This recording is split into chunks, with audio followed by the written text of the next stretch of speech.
Dalam Bapa, Putra, dan Kudus. Amin. Bapa di surga, Engkau menganugerahkan kemerdekaan kepada bangsa kami. Dan itu tertulis dalam mukadimah atau pembukaan dari Undang-Undang Dasar 45. Berkat rahmat Allah, kami merdeka dari penjajahan. Dari kami dipersatukan sebagai bangsa Indonesia dari berbagai suku, ras, agama, keturunan. Terima kasih Tuhan, Engkau memberikan bangsa yang indah, luar biasa indah kepada kami. Semoga kami mengisinya dengan penuh tanggung jawab. Terpujilah namamu kini dan sepanjang segala masa. Amin. Para saudara, ada satu yang menarik saya dalam kemerdekaan bangsa kita ini. Yaitu apa? Bahwa para pendiri bangsa ini, Soekarno, Hatta, dan Husni Tamrin, dan banyak tokoh-tokoh lain adalah orang-orang yang mencari kebenaran. Orang yang belajar. Orang yang menggunakan waktunya untuk memperkaya diri dalam hal pengetahuan. Bukan hanya pengetahuan saja, tapi juga dengan keagamaan. Aneka ragam sejarah bangsa dipelajari dengan sangat indah. Maka Undang-Undang Dasar 45, maka Pancasila, maka segala atribut 45 disebut harga mati. NKRI harga mati. Bendera merah putih. Kebijaksanaan para pemimpin kita, tapi juga kebijaksanaan dan semangat pembaharuan dalam kaum muda.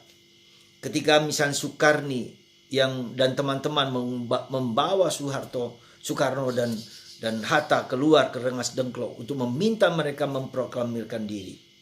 Dan itu semangat perjuangan itu, ya, sekali lagi suatu genderang gerakan bersama, roh yang bersama untuk kita mengatakan bebas, merdeka.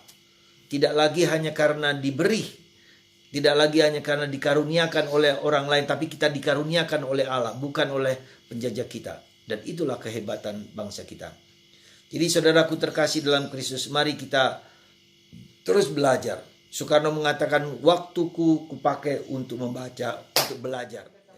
Maka itulah yang saya kira dan saya pikir bahwa kita harus terus belajar dan belajar untuk memperkembangkan bangsa kita, untuk memiliki wawasan yang luas tentang kemanusiaan, untuk memiliki wawasan yang luas tentang filsafat, tentang kehidupan, tentang budaya bangsa kita yang harus ditumbuhkan, dikembangkan. Soekarno menemukan Pancasila karena beliau belajar dari sejarah bangsa, dari sejarah kebudayaan bangsa yang merangkum segala sesuatu. Tidak karena agama tertentu, dulu agama Hindu, agama Buddha, agama Islam, agama Katolik, agama Kristen. Tapi juga di situ ada budaya-budaya bangsa yang sudah ratusan tahun, ribuan tahun yang lalu sudah ada di sini. Ya, sebelum agama-agama tertentu masuk di dalam rakyat Indonesia. Nah, itulah menjadi suatu sintese, suatu rangkuman dari pengalaman itu dibuat menjadi Pancasila. Ketuhanan yang Maha Esa, kemanusiaan yang adil dan beradab, persatuan Indonesia, kerakyatan yang dipimpin oleh hikmah, kebijaksanaan dalam permusyawaratan dan perwakilan, keadilan sosial bagi seluruh rakyat Indonesia. Jangan lupa, seringkali kita melupakannya itu peran gereja Katolik, ya, bahwa Soekarno berada di Flores, di Ende, di mana dia bergaul dengan para pastor SVD. Ya, dia dipersilakan untuk membaca buku-buku di dalam perpustakaan itu. Ya, memang dikatakan bahwa ada yang juga mengirim surat-surat tulisan-tulisan Islam, tetapi juga peran di situ gereja Katolik untuk dan dialog Soekarno dengan para romo-romo SVD inilah yang membuat mencerahkan pemikiran dia. Tidak maka dia mengatakan kalau kamu Islam tidak harus menjadi orang Arab. Kalau kamu orang Hindu tidak harus menjadi orang India.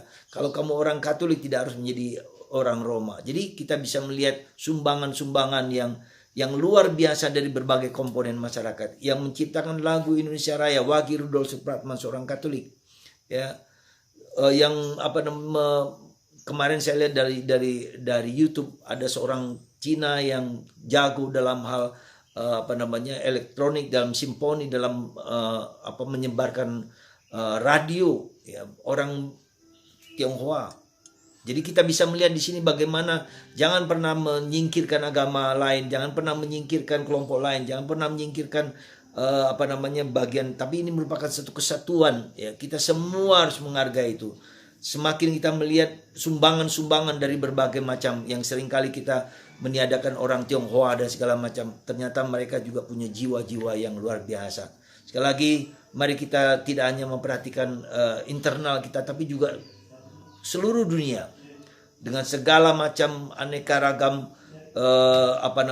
kemampuan bakat-bakat. Seandainya itu semua dikumpulkan untuk Indonesia bersatu, saya kira kita akan menjadi bangsa yang kuat, yang jaya, ya, yang bersatu. Sekali lagi, mari kita kaum muda, ya, untuk untuk membangun bangsa ini dengan pengetahuan, dengan ilmu yang benar, dengan research, dengan pencarian ilmu-ilmu yang berkembang. Semoga Tuhan memberkati bangsa kita sesuai dengan lagu-lagu Indonesia Raya yang diciptakan dengan sangat bagusnya. Tuhan memberkati, dan juga kita bisa melihat bagaimana perjuangan bangsa Indonesia dengan lagu-lagu, dengan budaya, bermacam-macam lagu 17 Agustus, Indonesia Raya, Maju Tak Gentar, itu semua adalah bagian proses budaya-budaya yang saling menyatu dalam bangsa Indonesia.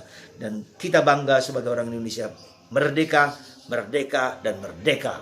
Mari kita merdekakan diri kita dari segala pengaruh negatif dan berjuang untuk memberikan yang terbaik, mengurangi dorongan-dorongan kemanusiaan, cinta akan uang dengan korupsi. Kita sekarang bangun negara kita menjadi negara yang berkembang, dihormati untuk bangsa dan negara seluruh dunia. Tuhan memberkati Anda dan memberkati bangsa Indonesia. Semoga di bawah pimpinan-pimpinan dan negarawan-negarawan yang akan jadi presiden ke depan dapat melanjutkan tugas pengembangan dari presiden kita Jokowi. Tuhan memberkati Anda semua dan kita semua dan bangsa kita. Bapa, Putra, dan Kudus. Bapa, Putra, dan Kudus. Bapa, Putra, dan Kudus. Amin.